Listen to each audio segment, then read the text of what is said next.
Unleash the power of knowledge and connect with the heartbeat of the African diaspora. Download our African Diaspora News Channel app now on Google Play and Apple App Store. Stay informed with authentic and diverse perspectives, breaking news, and cultural insights. Immerse yourself in a community that celebrates unity, resilience, and progress. Experience the vibrancy of the diaspora at your fingertips. Don't miss out. Empower your perspective today. Search African Diaspora News Channel and join the conversation.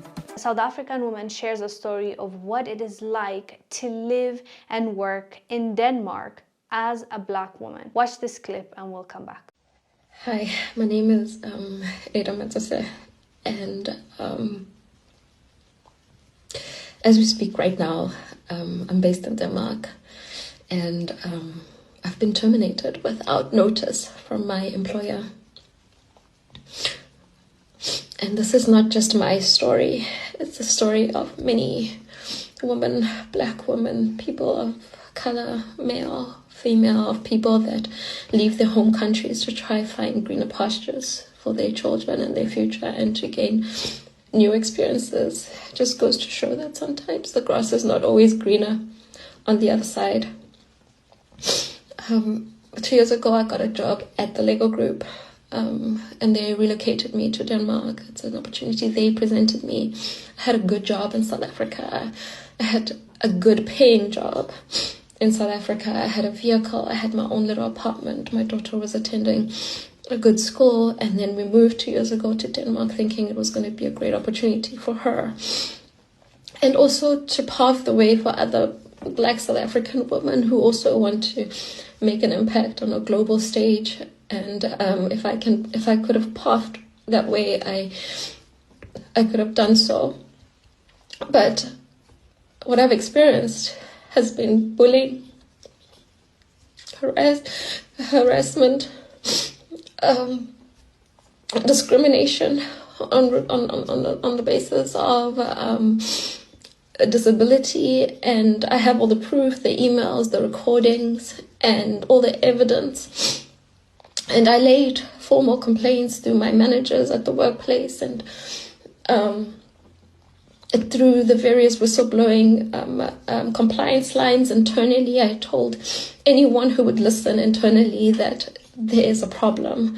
I need help because they have promised that they're diverse, they're inclusive, and they're about compliance, and they've got the speak up line that if you do face any troubles, you can speak up. And I did for the past 11 months, to the point where it's driven me to go on to sick leave, stress leave. And, I've never taken medication before. And my medication kept increasing, and for me to actually be able to do day-to-day things as a normal person, and I'm a single mom to a 9-year-old. Right now, like I mentioned, I've been terminated without notice, so I'm gonna get nothing. And all they can offer me is a ticket back to South Africa. So basically, I'm just going back home to financial ruin because of what they did. I've been called aggressive, intimidating. I don't know if they ignored my concerns because I'm a Black woman, but every time I try to look around, nobody looks like me, and nobody could really help me. She is breaking down because she was fired without any notice, and because she asked why this is happening, she was labeled as aggressive. And she said this is not just her story. A lot of people go through the same thing. And it's good to talk about this kind of stories because it will discourage others from thinking that the grass is greener on the other side. And unfortunately, growing up, we have been, especially in Africa, I can speak for Africans about this, we have been programmed into thinking that these Western countries are heaven on earth, and we should be lucky to be able to travel there, to work, to go to school, to live our lives there, basically, because of the narrative that has been pushed. So it will take time to decolonize and to change that mindset, but it can be done, especially with people like our sister from South Africa, sharing her story. And there are a few stories we've covered on this channel as well.